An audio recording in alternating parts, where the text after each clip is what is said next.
من دارم لباس میشورم. مگه همین دیروز نشستی؟ لباسای آبجی آبده رو میشورم. خیلی خوبه. اول که به بهانه کار میگفت بری خونش، الان کارشو برات میاره خونه. شاهمیر چرا چیزی نمیگه؟ مامان و خواهراشو بی اندازه دوست داره. خب تو رو هم خیلی دوست داره. یادت 2 سال قبل از عروسی از دوری چه حالی داشت؟ الان معلوم میشه که فقط تو عاشقی و اون حواسش یه جای دیگه است. آره، من هنوزم دوستش دارم. ولی اون عوض شده. پس تو هم دیگه اونقدر دورش نچرخ و بهش محبت نکن. به فکر خودت باش. من سیاره هستم و اون مدار منه. مدار که دور سیاره نمیچرخه. چرخیدن تقدیر سیاره است. منو بگو با کی حرف میزنم. میگم یه کاری کن. امشب بیا خونه من. به شاهمیر بگو یه دسر خوشمزه درست کردم. دیگه نمیاره. باشه، حتما. اسم تو رو بیارم قبول میکنه. هر کی غیر از تو باشه ناز میکنه. خوبه.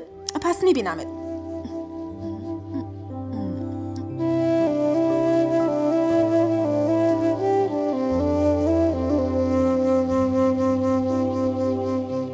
شاهمیر، فردا صبحونه چی میخوری؟ از الان بگو که همین امشب حاضر کنم، وگرنه واسه پیاده روی دیرمون میشه.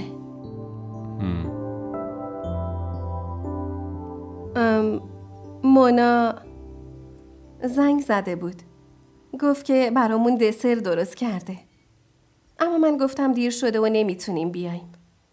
میدونی که مادر جون خوشش نمیاد. به نظر میاد میخوای بری. اشکال نداره، من میبرمت.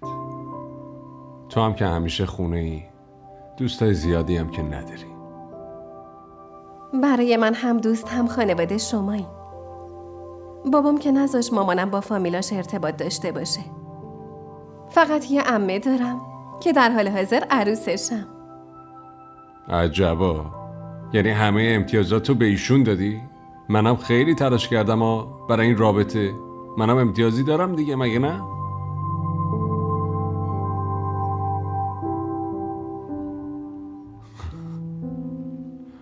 بزن بریم دسر مفتی بزنیم.